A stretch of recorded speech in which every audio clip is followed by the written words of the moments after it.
በስመ አብ ወወልድ ወመንፈስ ቅዱስ አሐዱ አምላክ አሜን። ሰላም ጤና ይስጥልኝ ውድ የአሌክስ ዩቲዩብ ተከታታዮች እንደምን አላችሁ? በባለፈው ጊዜ ቃል እግዚአብሔር ይጣረሳልን በሚል በብሩክ መኳንንት ከተጻፈች አነስ ያለች መጽሐፍ ላይ ክፍል 1ን ይዤላችሁ ቀርቤያለሁ። ለዛሬ ደግሞ ክፍል 2ን ይዤ ቀርቤያለሁ። እስከ መጨረሻው አብራችሁኝ ነው።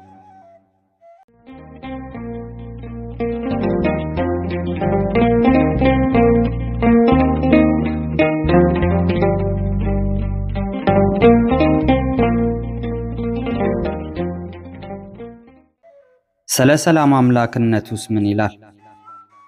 የማቴዎስ ወንጌል ምዕራፍ 10 ቁጥር 34 በምድር ላይ ሰላምን ለማምጣት የመጣሁ አይምሰላችሁ፣ ሰይፍን እንጂ ሰላምን ለማምጣት አልመጣሁም ይልና በተቃራኒው ደግሞ በዮሐንስ ወንጌል ምዕራፍ 14 ቁጥር 27 ሰላምን እተውላችኋለሁ፣ ሰላሜን እሰጣችኋለሁ፣ እኔ የምሰጣችሁ ዓለም እንደሚሰጥ አይደለም።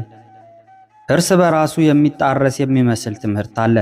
በተጨማሪም አንደኛ ቆሮንቶስ ምዕራፍ 14 ቁጥር 33 እግዚአብሔርስ የሰላም አምላክ ነው እንጂ የሁከት አምላክ አይደለምና በማለት ሐዋርያው ብርሃነ ዓለም ቅዱስ ጳውሎስ አስተምሯል።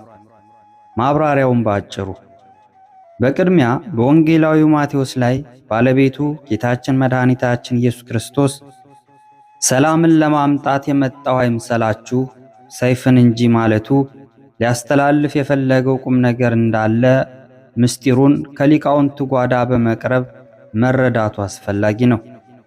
አለበለዚያ እንዲያው ደርሶ የአረፍተ ነገሩን ጥሬ ቃል በመያዝ መጽሐፍ ቅዱስ እርስ በርሱ ይጋጫል፣ ይጣረሳል ብሎ መናገር መንፈስ ቅዱስን ከመሳደብ አይተናነስምና ልናስተውል ይገባናል። ሰላምን ለማምጣት የመጣሁ አይምሰላችሁ ሰይፍን እንጂ ሲል በአንዱ በእኔ በአምላካችሁ ኢየሱስ ክርስቶስ ብዙ መለያየት ይሆናል። ገሚሱ አይወርድም አይወለድም ይሉኛል፣ ሌሎቹ ፍጡር ነው ይሉኛል፣ አንዳንዶቹ አማላጅ ነው ይሉኛል። በመንፈስ ቅዱስ ገላጭነት ምስጢሩ የተገለጠላቸው ደግሞ በፍጹም አምላክነቴን አምነው ጸንተው ይኖራሉ። በዚህ ምክንያት የሰው ልጆች በእምነት መለያየት የእኔ የኢየሱስ ክርስቶስ ነገር ከሰላም ይልቅ ቁጣ፣ መዓት፣ ሰይፍ ሆኖ ወጋቸው፣ እርስ በርሳቸው ይጋጫሉ ሲል ነው። ለዚህም እውነትነት በማቴዎስ ወንጌል ላይ ባለቤቱ ጌታችን መድኃኒታችን ኢየሱስ ክርስቶስ ያስተማረን ትምህርት አለ።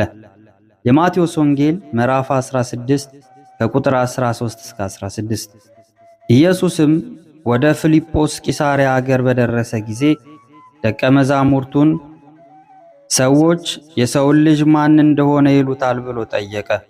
እነርሱም አንዳንዱ መጥምቁ ዮሐንስ፣ ሌሎቹም ኤልያስ፣ ሌሎቹም ኤርምያስ ወይም ከነቢያት አንዱ ነው ይላሉ አሉት። እናንተስ እኔን ማን እንደሆንኩ ትላላችሁ አላቸው። ስምዖን ጴጥሮስም መልሶ አንተ ክርስቶስ የሕያው እግዚአብሔር ልጅ ነህ አለ።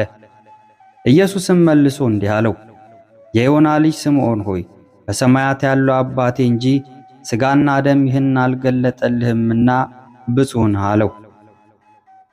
በአንዱ በኢየሱስ ክርስቶስም መሰናከል እንደሚኖርና ወደ ጥፋትም እንደሚገቡ ሐዋርያው ቅዱስ ጴጥሮስ በመጀመሪያ መልእክቱ መስክሯል።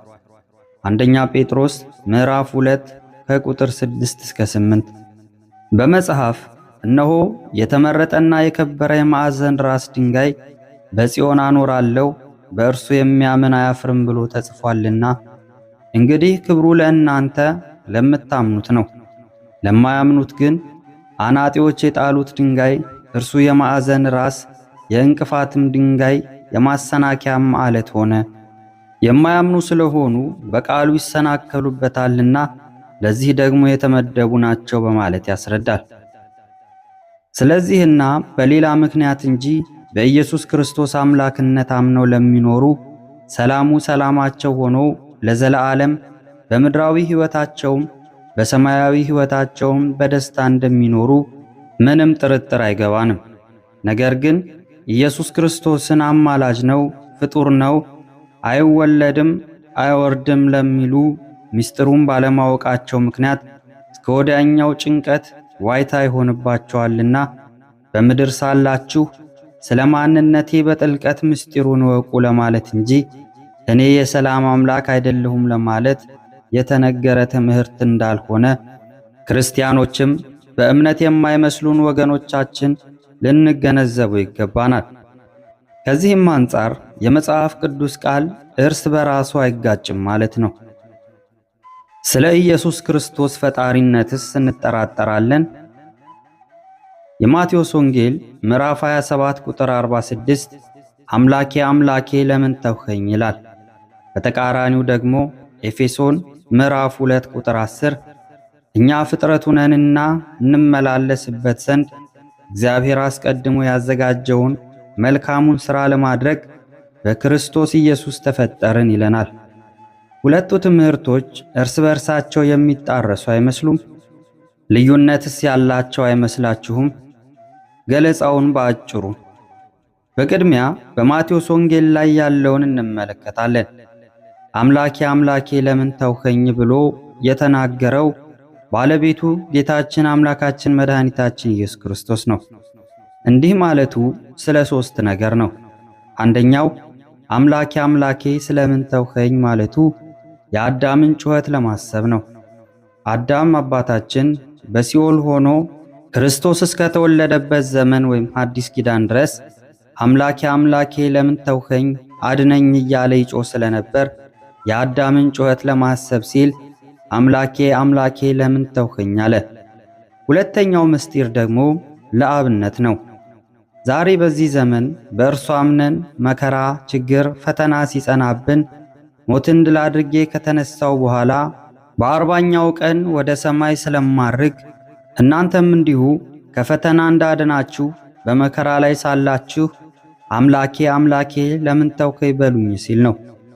ሶስተኛ የመጨረሻ ምስጢራዊ ፍቺ ደግሞ አምላኬ አምላኬ ለምን ተውኸኝ ያለው ለአቅርቦተ ሰይጣን ነው። ጥንተ ጠላታችን የቀደመው እባብ ታላቁ ዘንዶ ሰይጣን ዲያብሎስን ስለ ማንነቱ ለመሰወር ነው።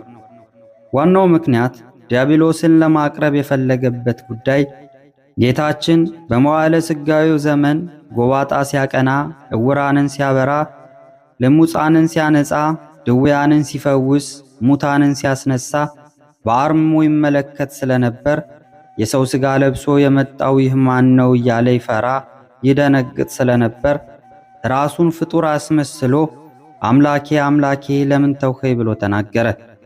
በዚህ ምክንያት ጠላት ሰይጣን እውነት መስሎት ነፍሱን ወደ ሲኦል ለመክተት ቀረብ ሲለው የሰማይና የምድር ንጉሥ ፈጣሪ ፍጡራን ጌታችን መድኃኒታችን ኢየሱስ ክርስቶስ መሆኑን ገልጦለት እርሱም በመረዳቱ ድል የሆነበት ቃል ትምህርት እንጂ ጆሃቫዎቹ ወይም የሕዋ ምስክር እንደሚሉት ፍጡር ሆኖ እንዳልሆነ እነርሱም ሆኖ እኛም ክርስቲያኖች ውስጠ ምስጢሩን መረዳት ይኖርብናል። ኢየሱስ ክርስቶስማ ፍጡር እንዳልሆነ ማኅቶተ ቤተ ክርስቲያን ቅዱስ ጳውሎስ በኤፌሶን መልእክቱ ምዕራፍ 2 ቁጥር 10 ላይ እኛ ፍጥረቱ ነንና በኢየሱስ ክርስቶስ ተፈጠርን የሚለውን ቀጥተኛ ትምህርት ቁልጭ አድርጎ ባልተናገረም ነበር። ባለማወቅ የቃሉን ምስጢር ሳይረዱት በደመ ነፍስ መጽሐፍን ለሚያነቡና ለሚሰብኩ በእምነት ለማይመስሉን ወገኖቻችን በጥልቀት በጾምና በጸሎት ጽሙድ ሆነው መጽሐፍ ቅዱስን ቢያነቡት እውነታው የት ጋር እንደሆነ ይገለጽላቸዋል።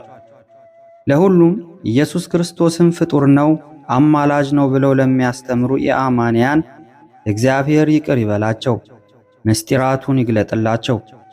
ለእኛም የተረዳነውን ክርስቲያኖችም ማመኑንና ጽናቱን ያድለን።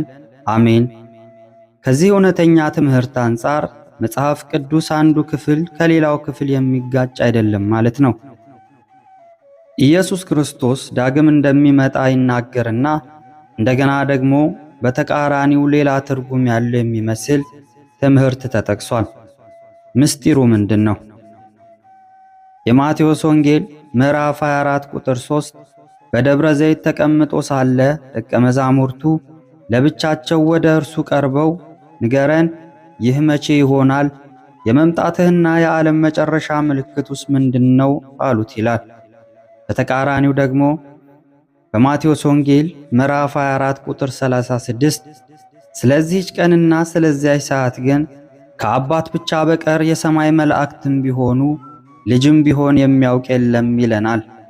እነዚህ ሁለት ጥቅሶች የተለያዩ አይመስሉም? መልሱን በአጭሩ በኢትዮጵያ ኦርቶዶክስ ተዋሕዶ ቤተክርስቲያን እንደሚታወቀው ዳግመኛ ዓለምን ሊያሳልፍ የሚመጣው መጽሐፍ ቅዱስም እንደሚነግረን ኢየሱስ ክርስቶስ እንደሆነ በእውነትም ይታመናል። ጌታችን መድኃኒታችን ኢየሱስ ክርስቶስ ዳግመኛ ዓለምን ለማሳለፍ ለመምጣቱም ቅዱስ ወንጌል እውነቱን ይመሰክርልናል። ይኸውም የማቴዎስ ወንጌል ምዕራፍ 25 ከቁጥር 31 እስከ 34 የሰው ልጅ በክብሩ በሚመጣበት ጊዜ ከእርሱም ጋር ቅዱሳን መላእክቱ ሁሉ በዚያን ጊዜ በክብሩ ዙፋን ይቀመጣል። አሕዛብ ሁሉ በፊቱ ይሰበሰባሉ። እረኛም በጎቹን ከፍየሎቹ እንደሚለይ እርስ በርሳቸው ይለያቸዋል። በጎችን በቀኙ ፍየሎችንም በግራው ያቆማቸዋል። ንጉሡም በቀኙ ያሉትን እንዲህ ይላቸዋል፣ እናንተ የአባቴ ብሩካን ኑ ዓለም ከተፈጠረበት ጊዜ ጀምሮ የተዘጋጀላችሁን መንግሥት ውረሱ በማለት በገሃድ አስተምሮናል። ነገር ግን በማቴዎስ ወንጌል ምዕራፍ 24 ቁጥር 36 ላይ ስለዚያች ቀንና ስለዚያች ሰዓት ግን ከአባት ብቻ በቀር በሰማይ መላእክትም ቢሆኑ ልጅም ቢሆን የሚያውቅ የለም ይለናል። በቅድሚያ የዚህን ትምህርት ወንጌል መልእክቱን ከማብራራቴ በፊት ይህንን ቃል የተናገረው ማን ነው ብዬ መጠየቅ እፈልጋለሁ። ይህንን ቃል የተናገረው ባለቤቱ የሰው ልጅ የድንግል ማርያም ልጅ ጌታችን መድኃኒታችን ኢየሱስ ክርስቶስ መሆኑን መረዳት ያስፈልጋል።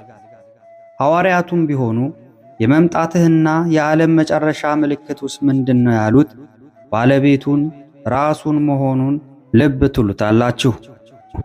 ከአባት ብቻ በቀር የሰማይ መላእክትም ቢሆኑ ልጅም ቢሆን የሚያውቅ የለም የሚለውን ትምህርት በእምነት የማይመስሉን ወገኖቻችን ልጅም ቢሆን ያለው ኢየሱስ ክርስቶስን ነው ብለው ሲሰብኩ እናዳምጣለን።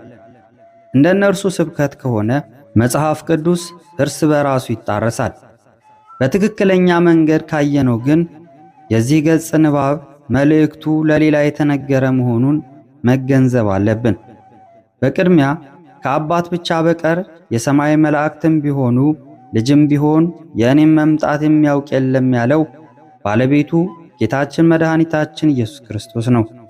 እግዚአብሔር አብ፣ እግዚአብሔር መንፈስ ቅዱስ በእግዚአብሔር ወልድ ውስጥ ሆነው ራሱ ኢየሱስ ክርስቶስ ይህችን ጨለማ ዓለም ለማሳለፍ ሲመጣ ፍጡር የሆኑት ቅዱሳን መላእክት እንኳን እርሱ የዓለምን መጨረሻ የፍርድ ቀንን እስኪነግራቸው ድረስ አያውቁም።